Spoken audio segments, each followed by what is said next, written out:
All Stop Sports. What's going on, ladies and gentlemen? Back with another video. We're going to talk some more boxing, but first and foremost, shout out to the LDBC. Now, this is my post-fight reaction to Jermell Charlo defending his WBC title against Erickson Lubin. And man, oh man, was this fight short, and it was sweet. I'm sure everybody's seen the video of Jermell Charlo landing that right hand and dropping Erickson Lubin in the first round and making him twitch on the canvas. But when this triple header was initially announced, this fight on paper had me most excited. Erickson Lubin is a prospect that was on the rise. He's been steamrolling all of his competition. We've all been excited to see who Erickson Lubin was going to become. Now, did we think he bit off a little more than he could chew? Yeah, but we wanted to see what would happen. And leading up to the fight, one of my homies, he called me and he made a bet. He wanted to bet on Erickson Lubin. And I took Jermell Charlo, thinking that experience would be the difference. But lo and behold, what actually became the difference was what Jermell Charlo spoke on leading up to the fight. He said that Erickson Lubin was inexperienced. He said that his power would surprise him. And Jermell Charlo also said that he wasn't ready for this moment. And we saw that all take place in one round. Now, my issue with Team Lubin is that they did not learn anything from Julian J-Rock Williams. Now, some fans may say, who is J-Rock Williams? Just go ahead and Google Jermell Charlo.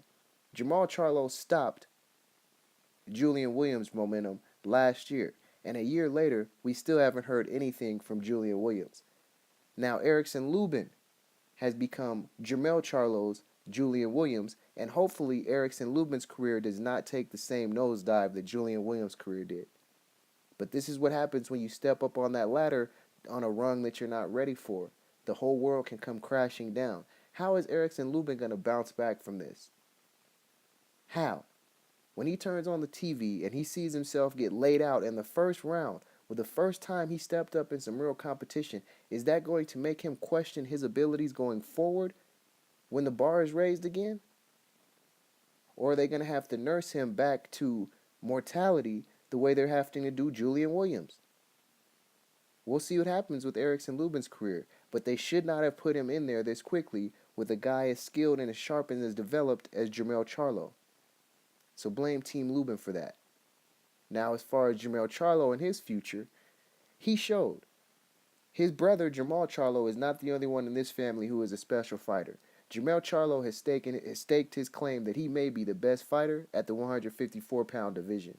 Now, if he unifies, after the fight he was calling Jarrett Hurd out on the mic, if he unifies with Jarrett Hurd and takes that IBF title, then Jermell Charlo will be in the driver's seat at the 154-pound division. And I think he would beat Jarrett Hurd. If you heard on the last video, I think Jermell Charlo would defeat Jarrett Hurd. Now, is Jermell Charlo Fighter of the Year? That's something we're going to have to consider. He's had two of the three most impressive knockouts this year. But we'll see what happens. I'm excited to see the rest of his career unfold. Hopefully Erickson Lubin can bounce back. But we'll see what happens. That's all I got. This is All Stop Sports, and I'm out.